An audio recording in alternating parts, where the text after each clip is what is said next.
Secondhand Gameplay's Pokémon Generation 3 Competitive Breeding Tips. Welcome to Secondhand Gameplay, where I really like Pokémon Generation 3. It has so much to offer that recent generations eschew. Generally, I think it and Generation 4 have the most content per generation, provided you take the time to explore all they have to offer. Generation 3 includes 7 games, not including Pokémon Box, and each have post-game challenges that give incredible replayability. Ruby and Sapphire have the Battle Tower, Fire Red and Leaf Green have the Trainer Tower, Emerald has the Battle Frontier and Trainer Hill, and the GameCube games have various Colosseums like the Mount Battle and Realgam Tower. These more competitive challenges, as well as competing with real-life friends, may necessitate the preparation of a more competitive team with better training and strategy. While some skilled players can conquer these challenges without well-bred Pokémon, their challenges and rewards behoove you to breed and train competitively. Ironically, as the later games made competitive breeding easier and easier, the amount of in-game challenges decreased, favoring only PvP elements. Since the abundance of battle challenges and the effort required to raise competitive Pokémon seem to be inversely related, you might infer that breeding in Generation 3 is difficult. It is absolutely more difficult than later generations, which introduced the mechanics of guaranteeing nature being passed down, and passing down extra IVs. In Generation 3, breeding a decent Pokémon can be time-consuming and confusing. However, in my opinion, the effort is rewarded, and using hard-won Pokémon to complete the tougher challenges is very satisfying in the earlier generations. In this video, I wanted to detail my methods, tips, and thoughts on the Generation 3 competitive breeding, training, and strategizing against the various battle challenges available.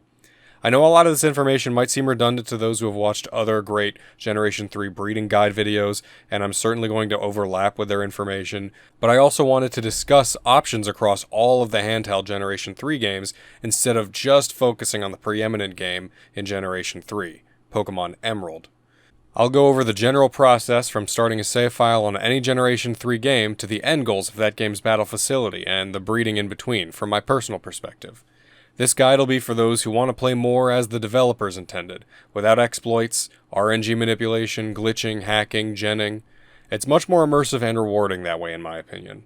I'll also link in the description to some helpful sites where a lot of this information is explained much better than I can, as well as other channels that help me learn about some of these processes and some good tips. First, I want to go over some of the math that goes on behind each Pokémon. I don't want to get deep in the weeds on the math, I'm not qualified to speak on statistical breakdowns, and it's a lot less immersive to do so anyway. But I do want to touch on the numerical breakdown of Pokémon statistics. Every Pokémon has 6 statistics, being HP, Attack, Defense, Special Attack, Special Defense, and Speed, each of which being represented by a hidden number called an individual value, or IV. These individual values are generated alongside any new Pokémon that the game generates, and their value dictates generally how strong a Pokémon's specific stat is when compared to others of the same species. Think of it like genetics. Some Pikachu will have a higher speed IV than others, and therefore their speed statistic will be higher. They are innate and cannot be changed. Breeding Pokémon helps to influence these values before the Pokémon is born and generated. Individual values are represented as a number between 0 and 31 for each of the statistics, and are generated randomly in the wild.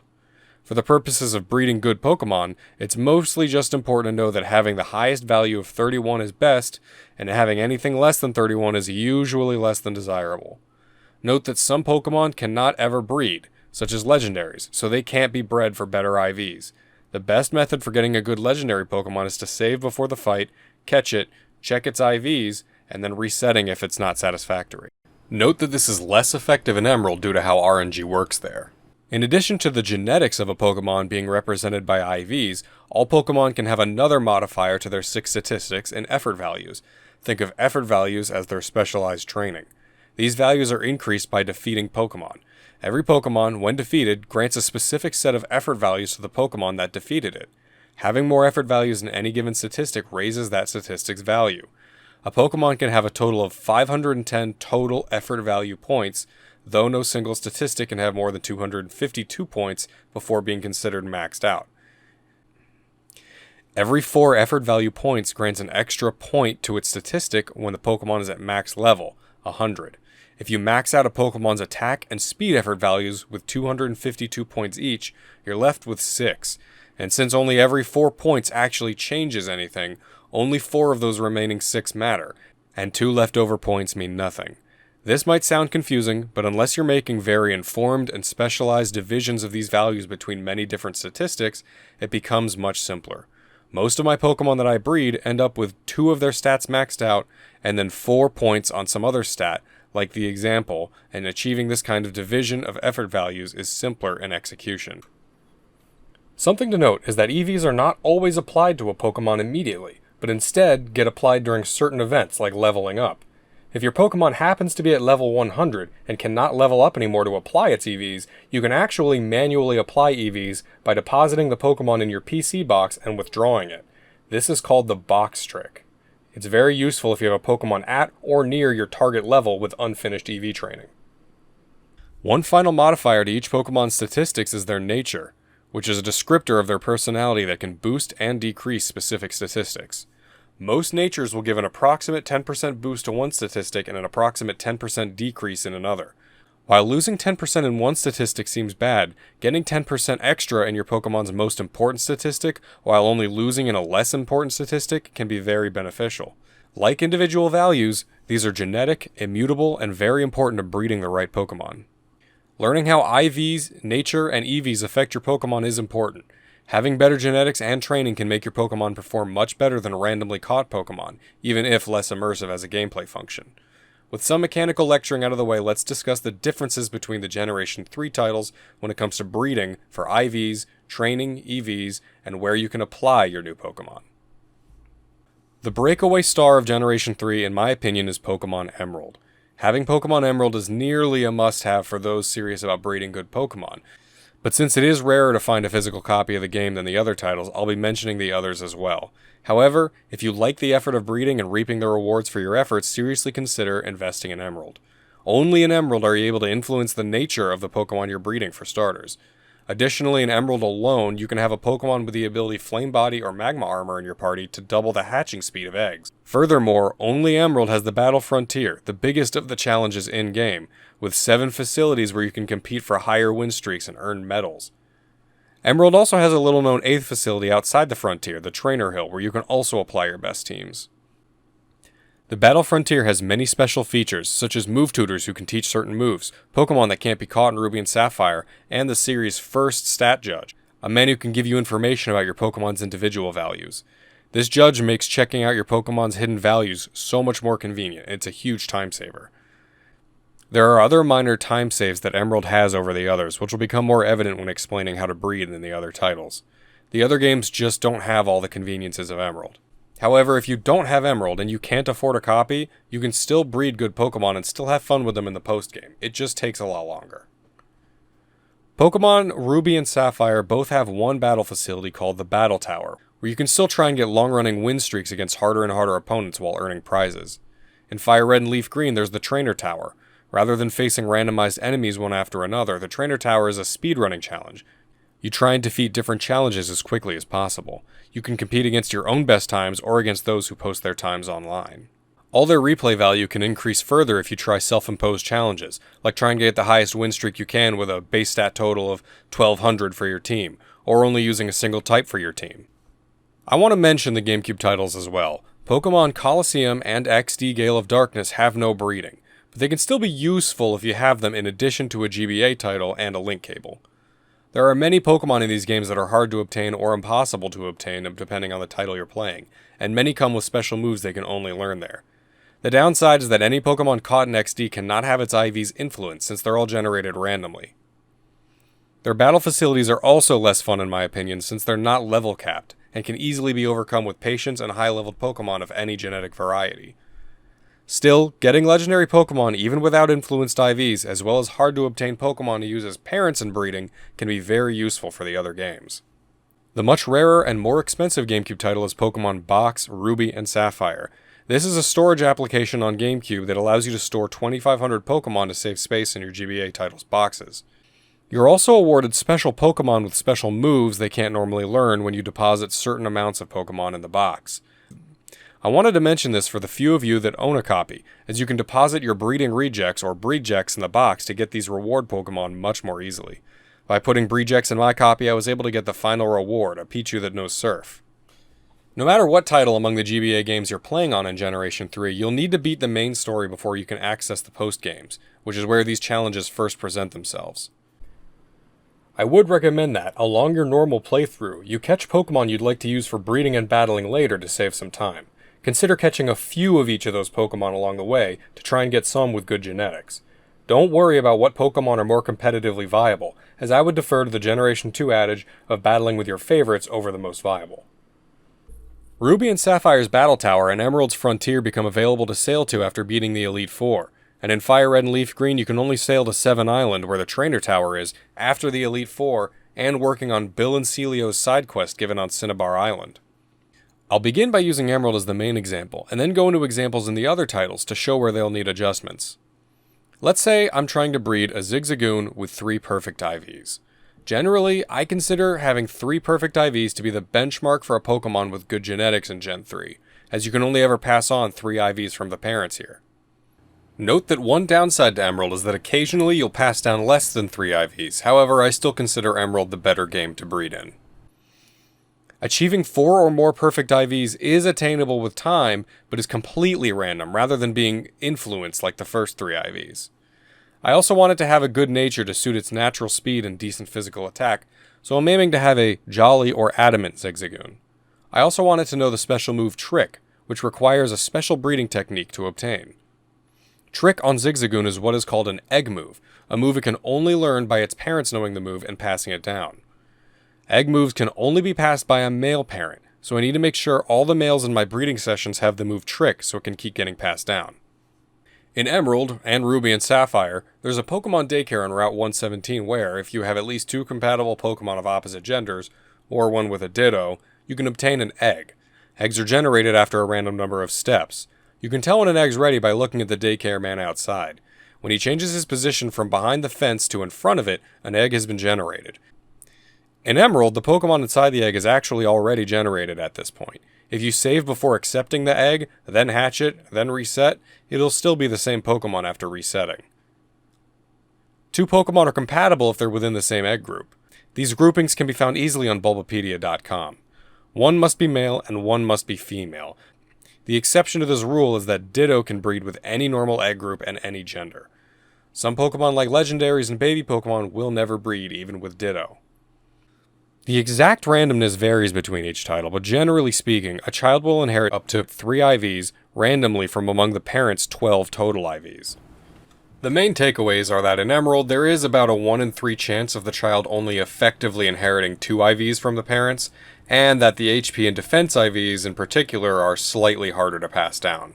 If I'm breeding a Ditto and a male Zigzagoon, their child will be a Zigzagoon with a random 3 of its 6 IVs being generated completely randomly, and the other 3 will randomly pick one of the parents to take the value from. This particular Zigzagoon happened to take its attack from Ditto and its special defense and speed from the parent Zigzagoon. If the parent Zigzagoon happened to have a perfect speed IV, then so would the child in this example where it picked the speed IV to inherit. This is the basis of influencing a child's genetics.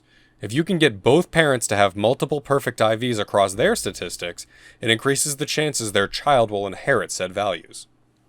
This influencing takes place basically in the same way across all the GBA titles. There are actually slight variations in how it generates them, but it's negligible in my opinion. Where Emerald shines is the fact that in addition to passing down IVs, you can influence the child's ever-important nature. In Emerald only, if the mother or Ditto parent is holding the item Everstone, there's a 50% chance of passing down their nature.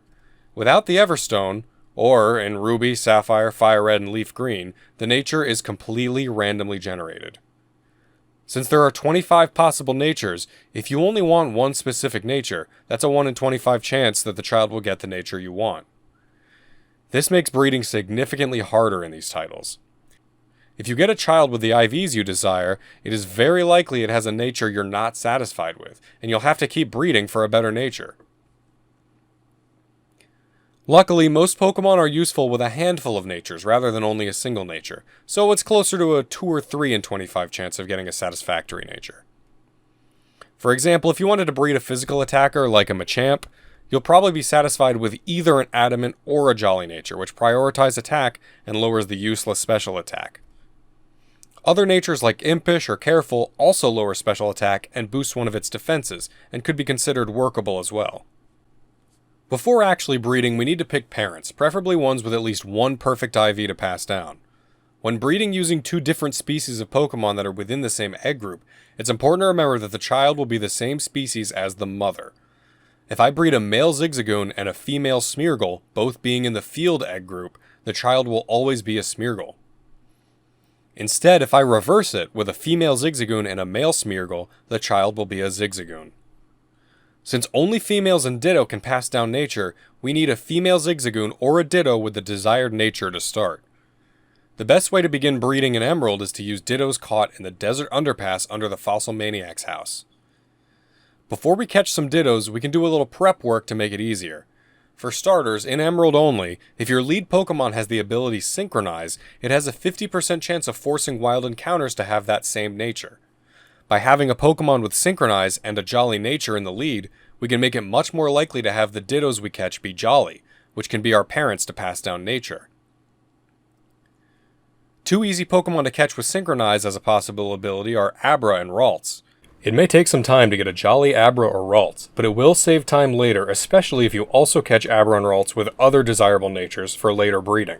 You could also attach a Smoke Ball to the Abra or Ralts you use, or make it faint before you enter the desert underpass, as the Smoke Ball lets you run from any encounter, such as the undesirable Loudred that can also spawn there.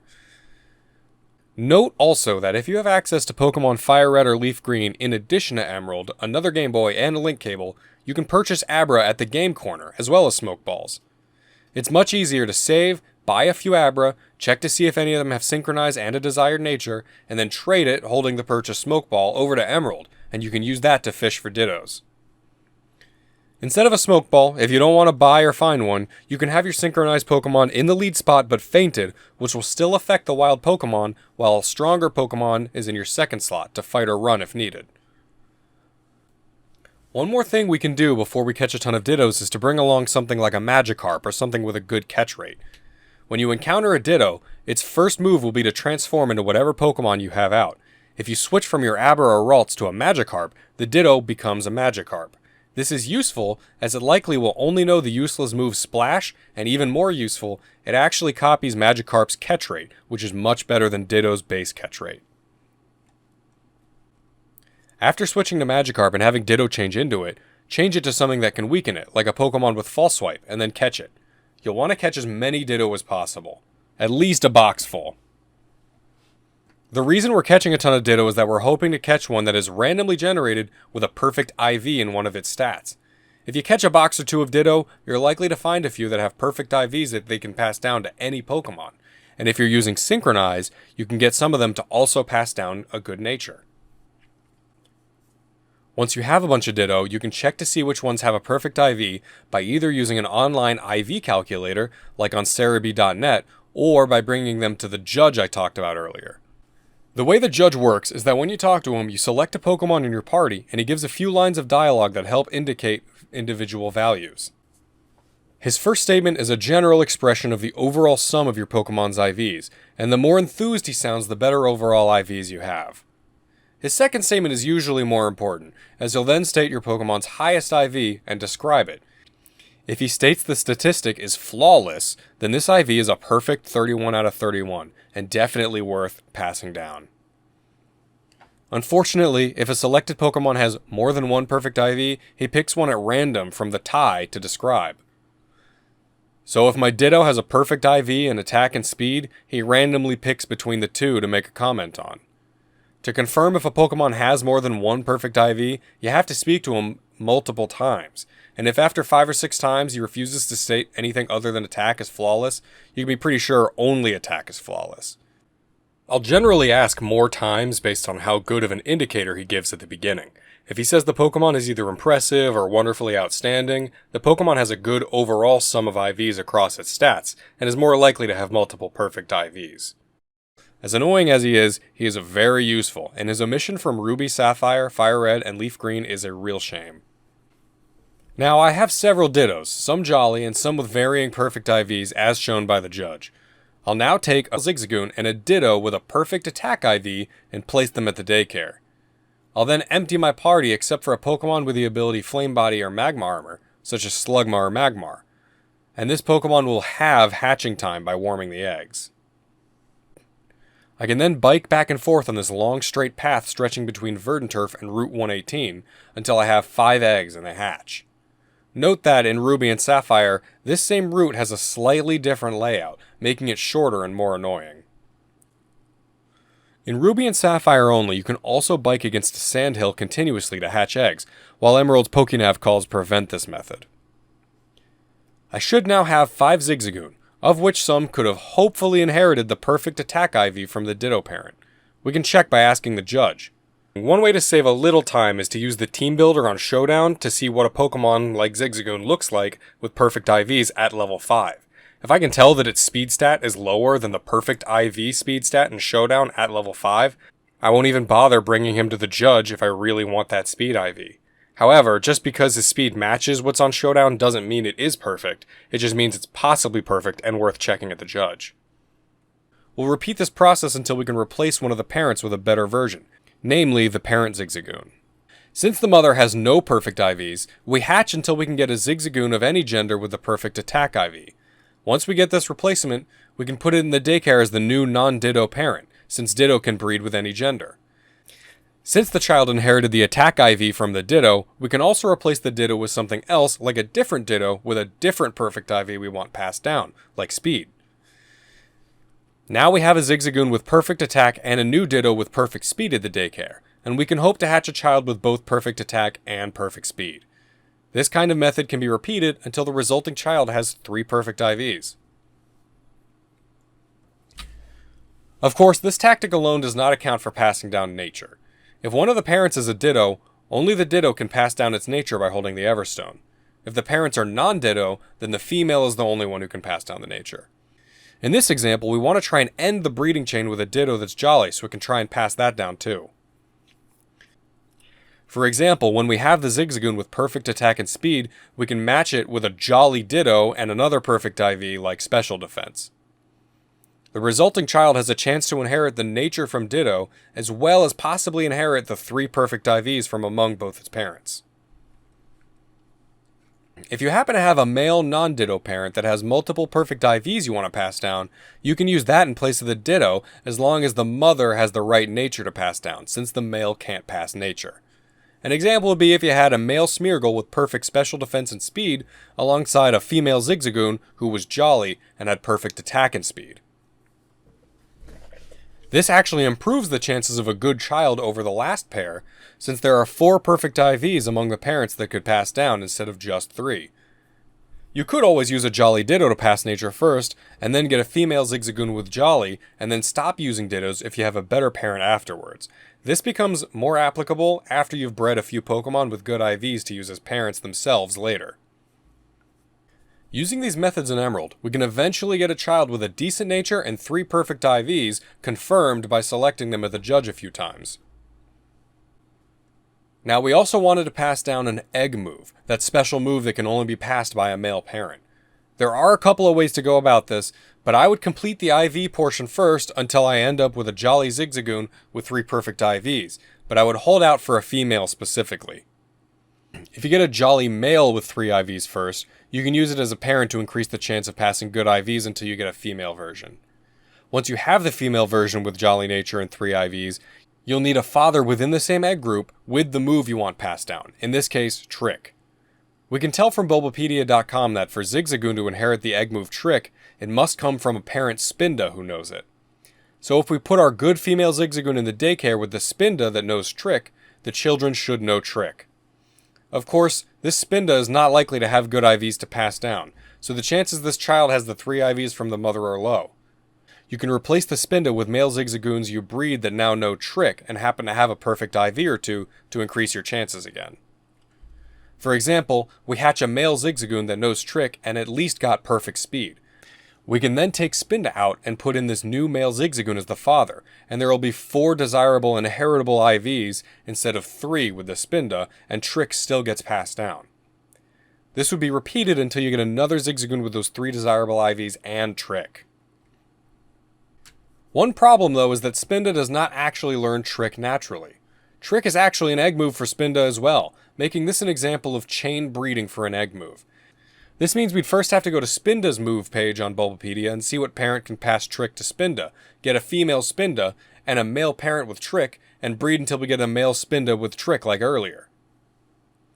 One trick to shortcut this process is the amazing Pokemon Smeargle. Smeargle is unique in that it can permanently learn any move in the game by sketching it after witnessing the move in battle. Smeargle is in the Field Egg group, the same group as Spinda and Zigzagoon. Since Smeargle can learn any move by sketching, it's actually a universal egg move passer for any Pokemon in the Field group. So instead of using a Spinda that we have to chain breed Trick onto first, we can get a male Smeargle to sketch Trick in battle, which could be less time consuming, and then be the parent with the female Zigzagoon to pass it down instead. This is the core behind breeding in Pokemon Emerald. Generally, the cycle should go: get a female with the desired nature of the species you want to breed, and a male parent with at least one perfect IV between the two of them, or any gender of the desired species, and a ditto with the desired nature and one perfect IV between them. Hatch a child that could replace one of the parents, and replace the other parent with a Pokemon with a new perfect IV to introduce to the breeding chain. End with a Pokemon of the correct nature and 3 desired perfect IVs, and an egg move if desired. Note that some Pokemon are genderless, or are only ever of one gender, such as male only. These Pokemon will have to be bred with Ditto, and you'll have trouble increasing your odds once the replaced non-Ditto parent has 2 perfect IVs, and the Ditto has a different perfect IV. For example, if I breed Beldum with no perfect IVs and a Ditto, since Beldum can't be female to pass down the nature, and a perfect attack IV, I would hatch until I got Beldum of any nature with perfect attack, then replace the Ditto with another Ditto with perfect speed, then repeat until I got a Beldum of any nature with perfect attack and speed, and then replace that Ditto with yet another Jolly Ditto with perfect defense or special defense.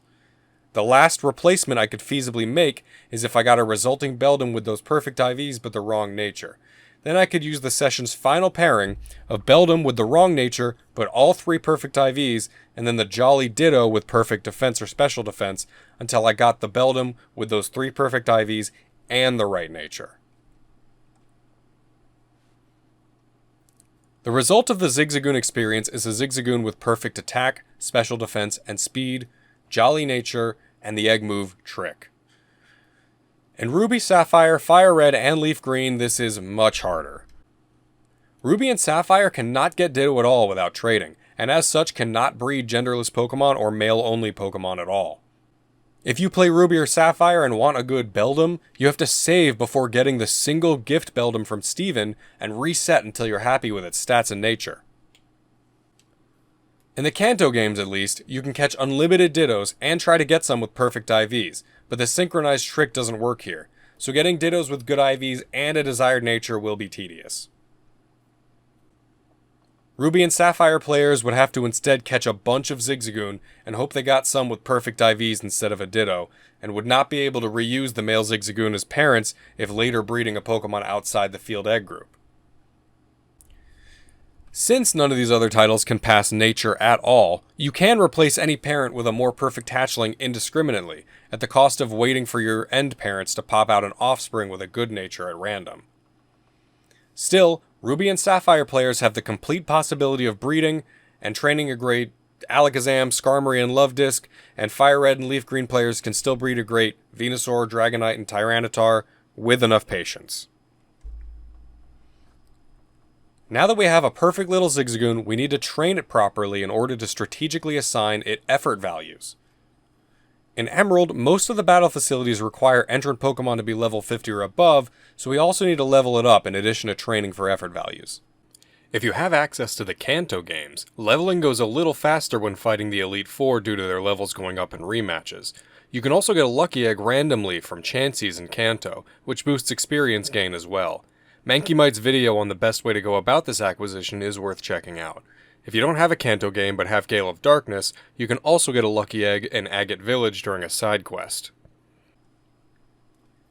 As stated before, most of the time I like to max out 2 stats like attack and speed and give 4 effort values, the equivalent of a single point, to another stat. usually the third perfect IV I bred for, or special defense in this case. To max out effort values in a single stat, you need 252 points, though the game actually lets you put 255 points in a stat, with the last 3 doing nothing for that stat. This is annoying, since you can easily waste 4 effort values, or 1 point, if you don't keep track of the exact values. Since they're hidden and can't be viewed, you may want to use a notepad and make tallies for your EVs.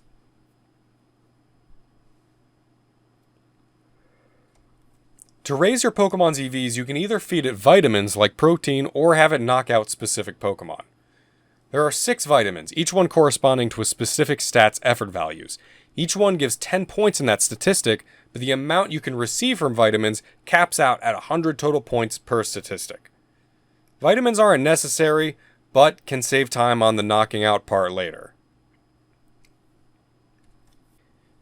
In this example, I brought 10 proteins and 10 carbos, which raise attack and speed effort values respectively. I give the Zigzagoon these 10 proteins and 10 carbos, meaning it now has 100 points in attack and 100 points in speed. Zigzagoon will not accept any proteins or carbos after this point. The remaining 152 points in each of these stats will have to be acquired by knocking out Pokemon. The great website Maryland.com can give advice on where to best train for specific EVs. Since I want to raise Zigzagoon's attack points by another 152, we need to knock out Pokemon that specifically gives attack points. We can check Bulbapedia to see any given Pokemon's effort value yield, but Maryland helpfully notes that in Ruby, Sapphire, and Emerald, you can use the Super Rod in Petalburg Town, and it'll only ever fish up Corphish, who gives precisely 1 attack EV per knockout. Finding places to consistently knock out Pokemon that only give the desired EV is helpful to keep our tally in order and not put points into statistics that we don't want to train. If you do end up putting points into a statistic that you don't want to train by accident, you can actually lower effort values in Emerald by having the Pokemon consume a specific berry. For example, for each Qualot berry a Pokemon consumes, its defense EVs drop by 10. Anyways, in order for us to get the remaining 152 attack points, we can knock out 152 Corphish. We don't want to go over this 152 points such that we waste any beyond the 252 mark, as this can make us lose out on another single stat point. There are a few ways to speed this up. One is if you're lucky enough to have a Pokemon that has contracted the rare virus Pokerus, which doubles all effort values gained by that Pokemon. If any of your Pokemon have this virus, you can spread it to the Zigzagoon so that it gains its EVs faster. Barring incredible luck, you can also double your EV gain by having the Pokemon use the Macho Brace, obtained in Ruby, Sapphire, and Emerald by defeating the Windstrait family. Holding this item also doubles effort values, and if you have this and Pokerus, you'll quadruple your yield. Since you're likely only to have the brace, having Zigzagoon hold the brace while knocking out the Corphish means you would only have to knock out 76 of them. Of course, your level 5 Zigzagoon will have trouble knocking out any Corphish, so you may find it easier to have another Pokemon knock it out instead. You can have Zigzagoon hold the experience share instead of the brace and have someone else do the fighting, and Zigzagoon will still get 1 attack point per knockout. It can hold both the experience share and the brace at the same time, so you'll still have to knock out 152 Pokemon, but it beats trying to have the Zigzagoon do it. Conversely, you could go to Route 103 where Poochyena spawns, as Poochyena gives 1 attack EV as well. Of course, other Pokemon like Zigzagoon, Wingull, and Wurmple will spawn there as well, so you'll have to spend some time running from them. But the Zigzagoon could hold the brace and feasibly knock out 76 Poochyena instead. And in this specific case, if you're good at keeping tally, you could knock out the Zigzagoon and Wingulls you encounter as well, as long as you keep a separate track of them from the Poochyenas, as Zigzagoons and Wingulls grant 1 speed EV upon defeat, and we do also want to train our Zigzagoon in speed as well. If your Pokemon can consistently knock out the enemy with a single hit, you can use your PP count to help tally your knockouts. For example, if my Zigzagoon consistently knocks out Poochyena with a single tackle, and tackle has 35 PP, then by the time I run out of tackles, I know I got 35 knockouts, or 70 points with the brace. Once these 2 stats, attack and speed, are trained by using vitamins and knocking out the requisite amount of certain Pokemon, we still have 6 points left to assign, of which only 4 actually matter. I don't like to waste this small amount of effort value since I've consistently seen my Pokemon survive on 1 HP before during battles, meaning 1 point can make a difference. Since I bred this Zigzagoon to have perfect special defense, I'll just put the 4 points in special defense. To accomplish this, I can either use a Zinc now that the other stats are maxed out, or I can knock out some specific Pokemon. If I have Zigzagoon hold the brace and knock out a single Tentacruel, the Tentacruel will actually give 2 special defense EVs on its own, so it gets doubled to the needed 4 points after 1 knockout. You can make sure your Pokemon's fully trained by also getting 2 more useless points in any stat just to hit that cap of 510 total points, and then talk to the Effort Lady in Slateport, who only awards her ribbon to a Pokemon with the absolute cap of effort values reached. After using something like the Elite Four to level up my Zigzagoon to 50 and evolve it, I have a great Pokemon with great genetics, great nature, and great training to use in the various challenges. Maryland will also have advice on where to EV train in Fire Red and Leaf Green, but for this example, we could train for attack EVs by knocking out Paris repeatedly in Mountain Moon for 1 point each, or using the Versus Seeker to repeatedly battle the trainer Dave on Route 8, whose Pokemon give out a total of 3 attack EVs, which can be doubled to 6 per fight with the brace. Now, let's use the applicable knowledge in an example specific to Fire Red and Leaf Green. Here, I want to breed a competitive Caterpie since I love Butterfree so much. Firstly, breeding is done in the second daycare in this game, located on 4 Island of the Sevi Islands. You don't have quite as nice of a long stretch to bike on as in Emerald, but if you break the rock on the western beach, you can bike up and down a decent stretch. In order to catch some Pokemon with good IVs, I have the option of either catching a bunch of male bug types and hope to get some good IVs to pass down, or catching Dittos with good IVs to pass down. Catching male Pokemon in the bug egg group would be faster for this specific breeding session, but catching Dittos is more convenient for future breeding, so we're going to go to Pokemon Mansion on Cinnabar to get them. Dittos will be found on the bottom floor. Like before, we can make them easier to catch by using a Pokemon with a good catch rate, like Caterpie itself. So, I'll put Caterpie out front with a Smoke Ball to allow it to escape the other encounters, and let Dittos transform into it. Once it becomes the Caterpie, which I've removed all damaging moves from, I can switch to something else to weaken and catch it. After catching tons of Dittos like an Emerald, this time with no regard to nature as we can't pass it down anyway, we need to check if any of them have perfect IVs. This is much more difficult outside of Emerald, as we'll need to use some kind of external calculator to decipher the IVs. You can use the IV calculator on Serebii.net by plugging in a Pokemon's specific stats, or you can use the Team Builder function on Pokemon Showdown to see what a perfect IV on a specific level Ditto looks like. For example, we can use the Team Builder to create a quirky level 30 Ditto like this one I caught, and see that its HP IV must be perfect, since only a perfect IV in HP on a level 30 Ditto would be 78 HP. Once we've caught a significant number of Ditto, and made sure that I have at least one with a perfect Speed IV, one with a perfect Special Attack IV, and one with either a perfect HP, Defense, or Special Defense IV, we can begin the process of passing down the IVs. We put Caterpie and one of the perfect IV Ditto together at the daycare, and hatch until a resulting child has a perfect IV. Again, we have no judge here, so we have to use calculators.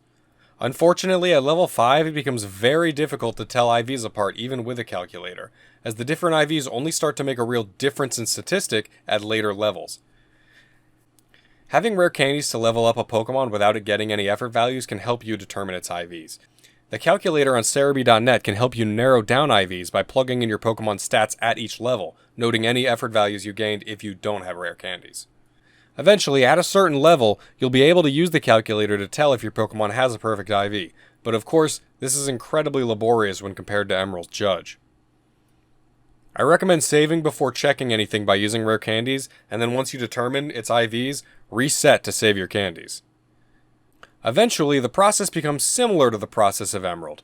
You eventually have a Caterpie with multiple perfect IVs, and another parent, being either Ditto with another perfect IV, or another Caterpie you bred with good IVs. Like before, you want at least 3 perfect, desirable IVs between both parents. Then it just becomes a matter of luck, trying to get a child with 3 perfect IVs, such as Special Attack, Special Defense, and Speed, with a workable nature, like Timid or Modest for this Caterpie. Then we buy and utilize vitamins and EV train like before. In this game, to get the Macho Brace, you have to go back to the Viridian City Gym, stand exactly where Giovanni stood, and use the item finder. This triggers a little scene where your character finds the Macho Brace. You must use the item finder, and can't just pick up the item even if you're searching the right spot.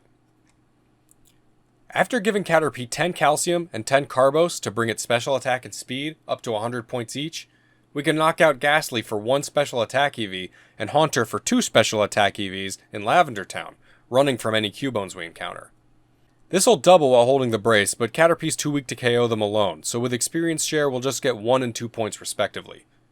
Don't forget to keep a tally, as Ghastly and Haunter give different amounts. For speed, we can pretty easily KO Rattata and Pidgey on Route 1, and since Caterpie can knock these weaker Pokemon out, the Macho Brace can speed this up by making each knockout worth 2 points. We can knock out a couple Tentacool while holding the brace to round out special defense, and then level 50 to complete the Pokemon. We didn't breed for an egg move here, but the mechanics are the same in Emerald.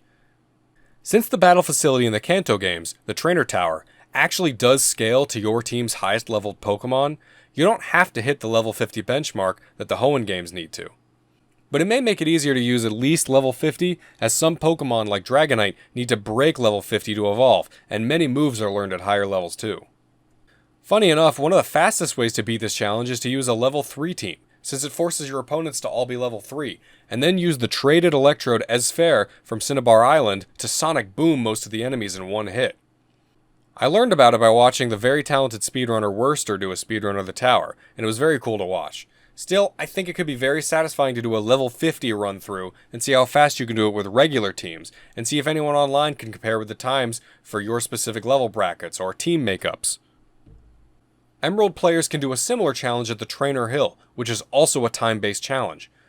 The main difference is the Trainer Tower has 4 different challenges, while Trainer Hill has 4 different difficulties of one main challenge, but still a cool facility that gets overlooked in favor of the Frontier in my opinion. Unfortunately, Ruby and Sapphire have the hardest time with breeding. While Emerald is hands down the best for breeding, at least Fire Red and Leaf Green have access to Ditto to make it slightly easier. Ruby and Sapphire might be the hardest to breed in, but make no mistake, it's still definitely possible to get competitive Pokemon in Ruby and Sapphire if you're willing to put in effort. I know this was probably a confusing overload of information, but it makes more sense the more you try it. As an advanced technique, you can also name your Dittos and other Pokemon with good IVs using the Name Rater in Slateport or Lavender Town to quickly determine what they can be useful for. Using markings in the PC can help, though there are only 4 marks to use instead of the 6 in later games to represent the 6 statistics. I also like to write down or rename 2 placeholder Pokemon in the box to help remind me very specifically what I have in the daycare currently, as I often forget exactly what IVs each parent has. I would also like to shout out Nostalgic Nighthawk's various videos, as he's helped me improve my naming conventions on my Pokemon. I used to just name my Dittos things like ATK or SPATK, but his naming convention incorporates much more information, like nature. His videos can help break this down a lot more simply in my opinion, whereas I like to ramble about my thoughts on the process and what I deem important or unimportant in the grand scheme of it. I also want to thank Tomaz SDA for a lot of tips and tricks, and thanks to the helpful websites that I'm going to link, like Smogon University, Bulbapedia, Maryland, Serebii.net. Once again, this guide is more meant for those of you who don't want to use things like RNG manipulation or hacking, and kind of want to be a little more immersive in your breeding and fighting, your training, and for those of you who want to give the different challenges in the postgame a try. Which I think can be really great even after you get all the medals, or even after you've completed the Trainer Hill or Trainer Tower, if you just impose self-challenges on yourself, like limiting your base stat total on your whole team, or using only grass types, or something like that, and seeing how well you can do like that. And then checking with people online. I think that could be great for replayability, and it's certainly possible in any of these games. To end this video, I just wanted to add a couple impromptu tips and clarifications for earlier in the video. And I had also planned a sort of, not live, but kind of on-the-spot example where I would go through the breeding process and talk over it in real time. And I already started filming that. I was going to add it to this video, but this video is long enough, so I'll probably just make that a second video. I started an example in Emerald, and I was thinking if needed, I could do a live example in like Fire Red, Leaf Green, and or Ruby, Sapphire, Emerald, just to show that it can be done there, even if it is more laborious.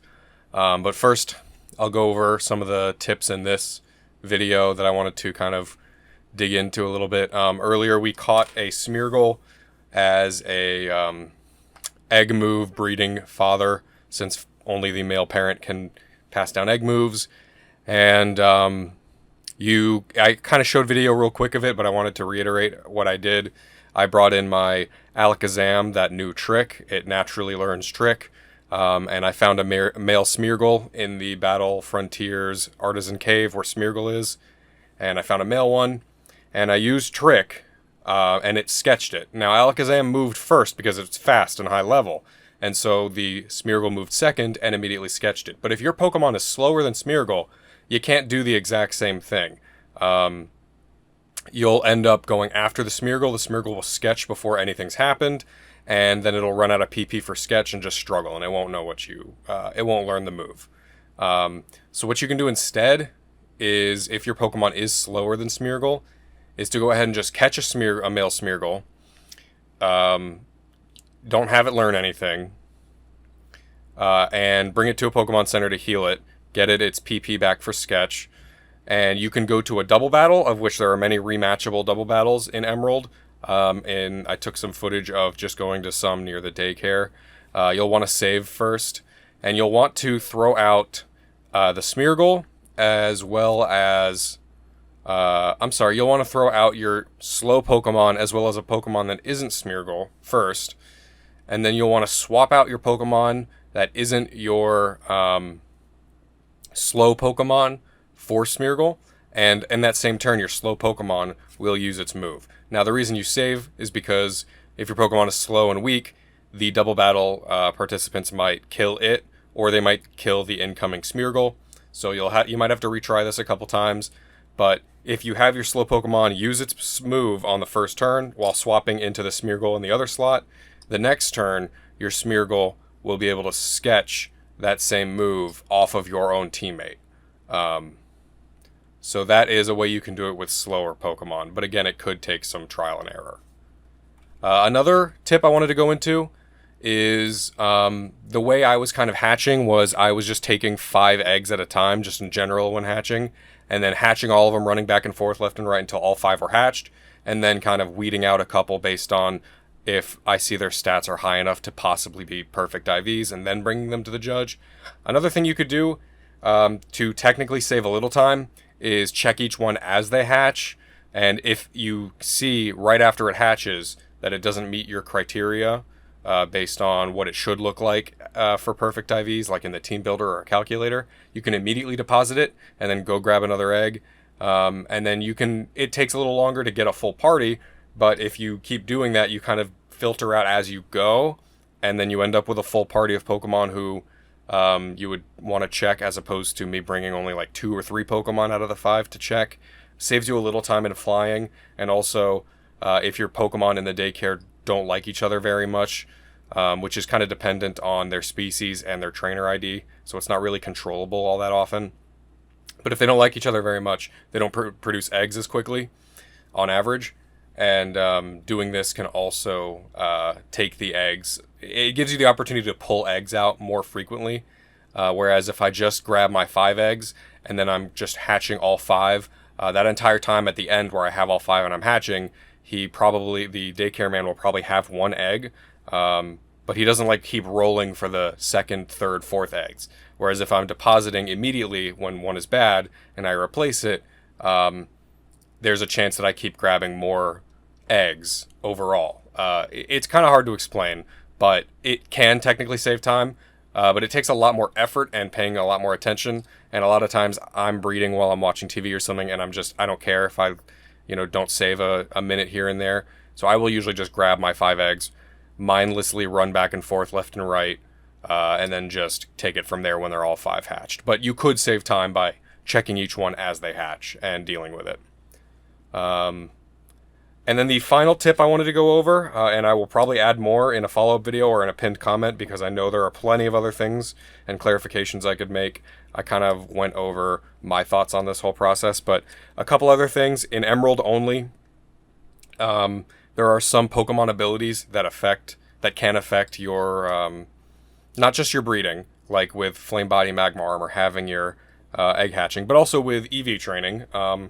For example, the abilities Arena Trap, Illuminate, and No Guard, if the Pokemon up front in your party, even if fainted, has that ability, it increases your encounter rate in general, just like in the grass, which can be helpful for EV training, like if you're trying to KO as many Pokemon as possible, as quickly as possible, that can increase your encounter rate and make it go a little faster. Intimidate, as an ability, does the opposite effect, but you want to increase if you're EV training. Compound Eyes as an ability up front can increase the chance that the opposing Pokemon will be holding an applicable item if they can't hold it. That's just kind of, that's not specific to any one thing like EV training, but it can be really useful if you need a specific item for the Battle Tower, or if you're trying to farm Heart Scales. Love Disc holds Heart Scales randomly, and if you need Heart Scales for the Move Tutor, have someone with Compound Eyes up front, it'll increase the chance that the Love Discs you find will have their Heart Scale, and you can use a move like Thief or Covet to steal it, or you can just catch them. Two abilities will increase specific encounters. The ability Static up front on a Pokemon will increase your encounter rate with electric types if there is one in the grass, which can be useful if you're EV training certain things, like if you go to... trying to think of one off the top of my head. That route to the right of Mauville has Linoons, Manectrics, Zigzagoons, Electrikes. If you really wanted like Electrikes and Manectrics, they also give speed in addition to Zigzagoon and Linoon, but you could try and go for just them. It helps a lot with like shiny hunting specific Pokemon, but if you need to see more of electric types in an area, Static helps with that. And similarly, Magnet Pull does the same thing with steel types. So if you have Magnet Pull up in the front of your party, you'll see more steel types. That could be helpful if you wanted to find Skarmory more easily in the route east of Fall Arbor. And there are other applications for those. And furthermore, the abilities Sticky Hold and Suction Cups, if they're up front, it'll increase like your bite chance and catching chance when fishing, which is useful for the example with Corphish. If you're trying to EV train by fishing up Corphish specifically, having Sticky Hold or Suction Cups up front, even if fainted, will increase the speed at which you can KO Corphish. So those are the abilities that I thought were useful for this kind of stuff. There are other abilities that affect the overworld, but those are the ones I thought were most useful. Again, Emerald only, not the other Gen 3 games. Okay, I hope you guys enjoyed this video. Please let me know if there's any cool tips that I missed. This is kind of just my experience. This is by no means a super complete guide. You'll want to read through the Smogon stuff as well as the videos of the people I recommended. And thanks for watching Secondhand Gameplay. This is Lang. Love you. Bye.